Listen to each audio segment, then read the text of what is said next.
विजयनगर साम्राज्य के महान राजा थे महाराज कृष्णदेवराय।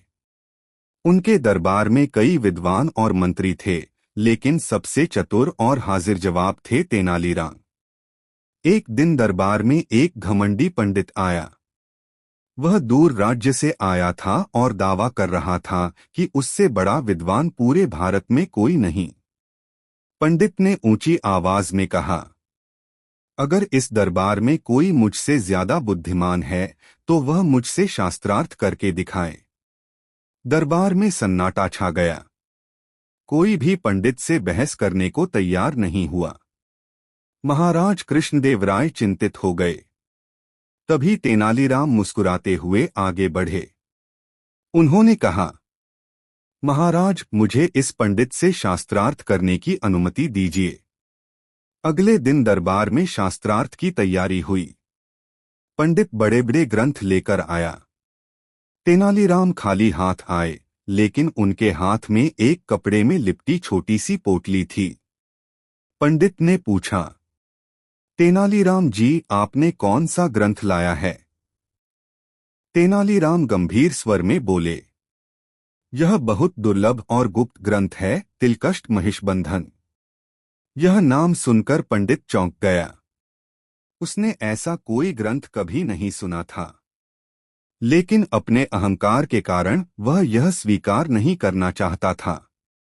पंडित बोला, हाँ, मैं इस ग्रंथ को भली भांति जानता हूँ। आप प्रश्न पूछिए। तेनालीराम मुस्कुराए और बोले, तो पहले आप इस ग्रंथ का पहला श्लोक सुनाइए। पंडित के माथे पर पसीना आ गया। वह कुछ भी नहीं बोल पाया। दरबारियों ने कानाफूसी शुरू कर दी। तेनालीराम ने कहा, महाराज, यह पंडित केवल दिखावा कर रहा है। इसे इस ग्रंथ के बारे में कुछ भी नहीं पता। महाराज ने पंडित से सच बताने को कहा। आखिरकार पंडित ने स्वीकार कर लिया कि उसने ऐसा कोई ग्रंथ कभी नहीं सुना। महाराज ने तेनालीराम से पोटली खोलने को कहा। तेनालीराम ने कपड़ा खोला। उसमें तिल भैंस को बांधने की रस्सी थी। पूरे दरबार में हंसी गूंज उठी। तेनालीराम ने कहा, महाराज, यह ग्रंथ नहीं, केवल शब्दों का खेल था। जो व्यक्ति केवल दिखावा करता है, उसका घमंड ऐसे ही टूटता है। महाराज कृष्णदेवराय बहुत प्रसन्न हुए। उन्होंने तेनालीराम को इनाम दिया और पंडित को विनम्र बनने की सीख देकर विदा किया।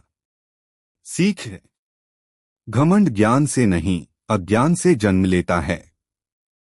सच्चा विद्वान हमेशा विनम्र होता है। Please like and subscribe our channel.